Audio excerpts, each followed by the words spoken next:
जगत पूज्ये जगत द्वंद्वे सर्वशक्ति स्वरूपिणी सर्वात्मिके श्री कौमारी जगन्मात नमोस्तुते।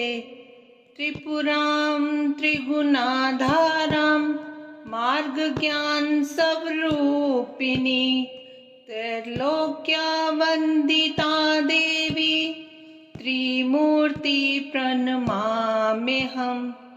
कालिकां तु कलातीतां कल्याण हृदयां शिवां कल्याण जननी नित्यं कल्याणीं प्रणमाम्यहम्। आनिमादि गुणोदारां मकराकारकक्षुषम् अंतशक्ति भेदां तां कामाक्षी प्रणमाम्यहम्। चण्डवीरां चण्डमायां चण्डमुण्डप्रभञ्जनीं तां नमामि च देवेशीं चण्डिकां चण्डविक्रमां। सुखानन्दकरीं शान्तां सर्वदेवैर्नमस्कृतां सर्वभूतात्मिकां देवीं शाम्भवीं प्रणमाम्यहम्। चण्डवीरां चण्डमायां रक्तबीजप्रभञ्जनीं तां नमामि च देवेशीं कालरात्रिं गुणशालिनीं। सुन्दरीं स्वर्ण सर्वांगीं सुख सौभाग्यदायिनीं संतोषजननीं देवीं महागौरी प्रणमाम्यहम्। दुर्गमे दुस्तरे कार्य भयदुर्ग विनाशिनी प्रणमामि सदा भक्त्या दुर्गा दुर्गतिनाशिनी। धराधरेन्द्र नंदिनी शशांक मौलि संगिनी सुरेश शक्तिवर्धिनी नितांत कांत कामिनी निशाचरेन्द्र मर्दिनी त्रिशूल शूल धारिणी मनोव्यथा विदारिणी शिवं तनोतु पार्वती। भुजंगतल्पशामिनी मोग्रकांत भागिनी प्रकाशपुंजदायिनी विचित्र चित्रकारिणी प्रचंड शत्रुदर्शिनी दया प्रवाह वर्षिणी सदा सौभाग्यदायिनी शिवं तनोतु पार्वती। प्रकृष्ट सृष्टिकारिका प्रचंड नित्य नर्तिका पनाक पानिधारिका गिरीश ऋग मालिका समस्त भक्त पालिका पीयूष पूर्ण वर्षिका कुभाग्य रेख मर्चिका शिवं तनोतु पार्वती।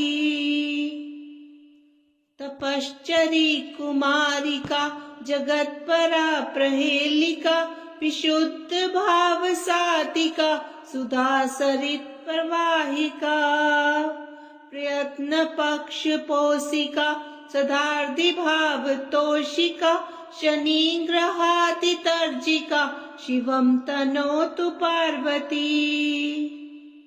शुभं करी शिवं करी विभाकरी निशाचरी नभश्चरी धराचरी समस्त सृष्टि संचरी तमोहरी मनोहरी मृगांक माली सुंदरी सदोग ताप संचरी शिवं तनोतु पार्वती।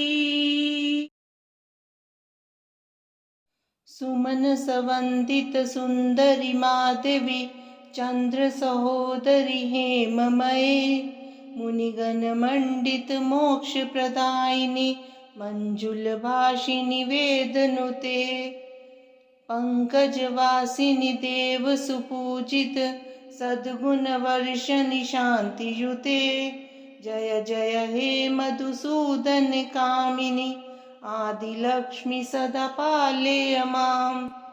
अहि कलिकल्मषनाशिनि कामिनि वैदिक रूपिणि वेदमये क्षीरसमुद्भव मंगल रूपिणि मंत्र निवासिनि मंत्रनुते मंगलदायिनि अम्बुजवासिनि देवगणाश्रित पादयुते जय जय हे मधुसूदन कामिनि धान्यलक्ष्मी सदा पालय माम्। जय वरवर्णनि वैष्णवी भार्गवी मंत्र स्वरूपिणि मंत्रमये सुरगण पूजित शीघ्र फलप्रद ज्ञान विकासिनि शास्त्रनुते भवभयहारिणि पाप विमोचनि साधु जनाश्रित पादयुते जय जय हे मधुसूदन कामिनि धैर्य लक्ष्मी सदा पालय माम्। जय जय दुर्गति नाशिनि कामिनि सर्वफलप्रद शास्त्रमये रथ गज तुर्ग पदादि समावृत परिजन मंडित लोकनुते हरिहर ब्रह्म सुपूजित सेवित ताप निवारिणि पादयुते जय जय हे मधुसूदन कामिनि गजलक्ष्मी रूपेण पालय माम्। अहि खगवाहिनि मोहिनि चक्रिणि राग विवर्धिनि ज्ञानमये गुणगणवारिधि लोकहितैषिणि स्वर सप्त विभूषित गाननुते सकल सुरासुर देव मुनीश्वर मानव वंदित पादयुते जय जय हे मधुसूदन कामिनि संतान लक्ष्मी त्वं पालय माम्। जय कमलासनि सद्गतिदायिनि ज्ञान विकासिनि गानमये अनुदिन मर्चित कुंकुम धूसर भूषित वासित वाद्यनुते कनकधरा स्तुति वैभव वंदित शंकर देशिक मान्य पदे जय जय हे मधुसूदन कामिनि विजयलक्ष्मी सदा पालय माम्। प्रणत सुरेश्वरी भारती भार्गवी शोक विनाशिनी रत्नमये मणिमय भूषित कर्ण विभूषण शांति समावृत हास्य मुखे नवनिधिदायिनि कलिमलहारिणि कामित फलप्रद हस्तयुते जय जय हे मधुसूदन कामिनि विद्यालक्ष्मी सदा पालय माम्। धिमि धिमि धिन धिमि धिन धिमि धिन धिमि दुन्दुभिनाद सुपूर्णमये घुम घुम घुम घुम घुम घुम घुम घुम शंख निनाद सुवाद्यनुते वेद पुराण इतिहास सुपूजित वैदिक मार्ग प्रदर्शयुते जय जय हे मधुसूदन कामिनि धन लक्ष्मी रूपेण पालय माम्। ओम जयंती मंगला काली भद्रकाली कपालिनी दुर्गा क्षमा शिवा धात्री स्वाहा स्वदा नमोस्तुते जय त्वं देवी चामुंडे जय भूतार्ति हारिणी जय सर्वगते देवी कालरात्रि नमोस्तुते मधुकैटविद्रावी विधात्री वर्धे नमः रूपं देहि जयं देहि जशो देहि द्विषो जहि महिषासुरनिर्नाशी भक्तान् सुखदे नमः रूपं देहि जयं देहि जशो देहि द्विषो जहि रक्तबीजवदे देवी चंडमुंड विनाशिनी रूपं देहि जयं देहि जशो देहि द्विषो जहि शुंभसैव निशुंभस्य धुर्माक्षस्य च मर्दिनी रूपं देहि जयं देहि जशो देहि द्विषो जहि वंदितांघ्रि युगे देवी सर्वसौभाग्यदायिनी रूपं देहि जयं देहि जशो देहि द्विषो जहि। अचिन्त्य रूपचरिते सर्वशत्रुविनाशिनी रूपं देहि जयं देहि जशो देहि द्विषो जहि। न तेभ्यः सर्वदा भक्त्या चण्डिके दुरितापहे रूपं देहि जयं देहि जशो देहि द्विषो जहि।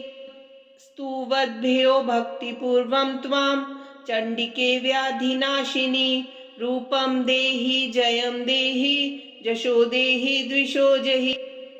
चण्डिके सततं ये त्वां मर्च्यन्ति हि भक्तितः रूपं देहि जयं देहि जशो देहि द्विषो जहि।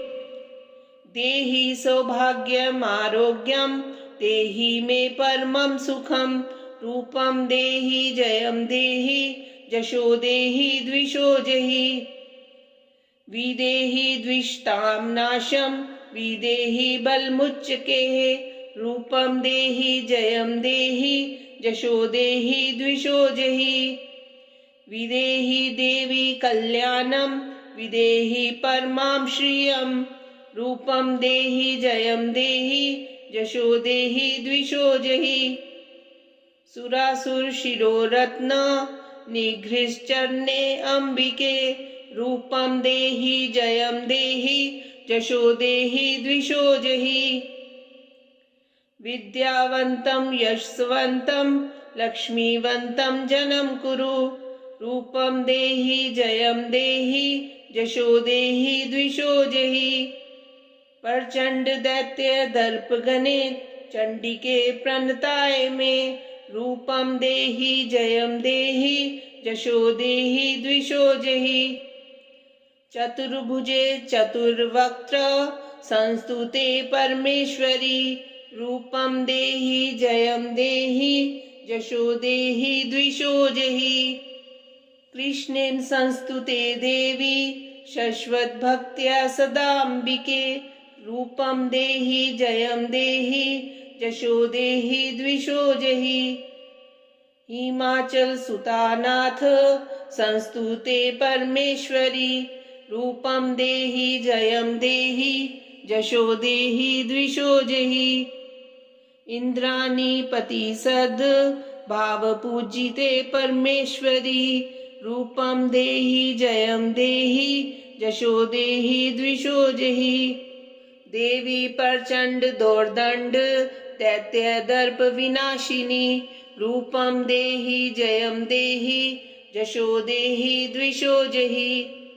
देवी भक्त जनो धाम दत्तानन्दोदयम्बिके रूपं देहि जयं देहि जशो देहि द्विषो जहि। पत्नीं मनोरमा देवी मनोवृतानुसारिणीं तारिणीं दुर्ग संसार सागरस्य कुलोद्भवाम्।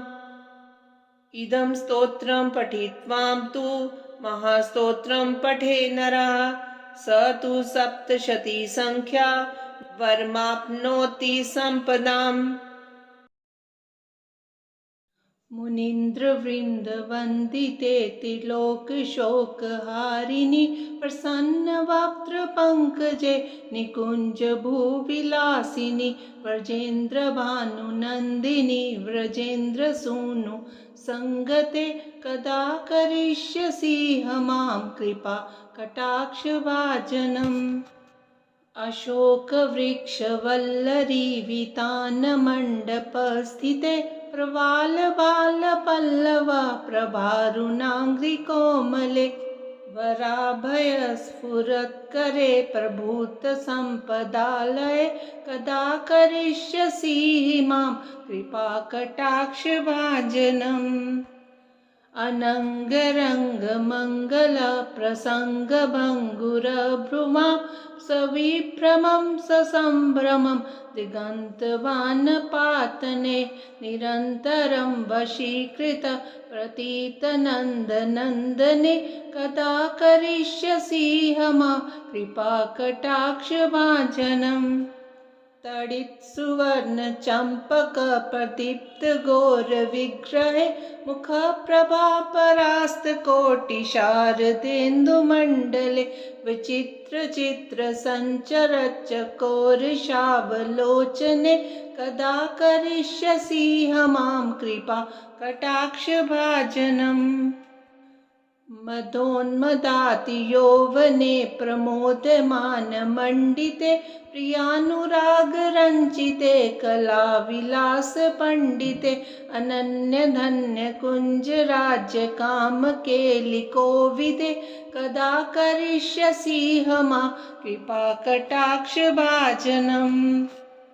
अशेष हाव भाव धीर हीर हार भूषिते प्रभूत शात कुंभ कुंभ कुंभी कुंभ सुस्तनि प्रशस्त मंद हास्य चूर्ण पूर्ण सौख्य सागरे कदा करिष्यसि मां कृपा कटाक्ष भाजनम्। मृणाल वाल वल्लरी तरंग रंग दोर्लते लताग्रलास्य लोल नील लोचनावलोकने लल्लुलन मिलन मनोज्ञ मुग्ध मोहनाश्रय कदा करिष्यसि मां कृपा कटाक्ष भाजनम्। सुवर्ण मालिकांचित त्रिरेख कंबुकंठगे त्रिसूत्र मंगली गुण त्रिरत्न दीप्ति दीदिते सलोल नील कुंतल प्रसन्न गुच्छ गुंफिते कदा करिष्यसि मां कृपा कटाक्ष भाजनम्। नितंब बिंब लंब मान पुष्प मेखला गुणे प्रशस्त रत्न किंकिनी कलाप मध्य मंजुले करींद्र शुंड दंडिका वरोह शोभ गोरुके कदा करिष्यसि मां कृपा कटाक्ष भाजनम्।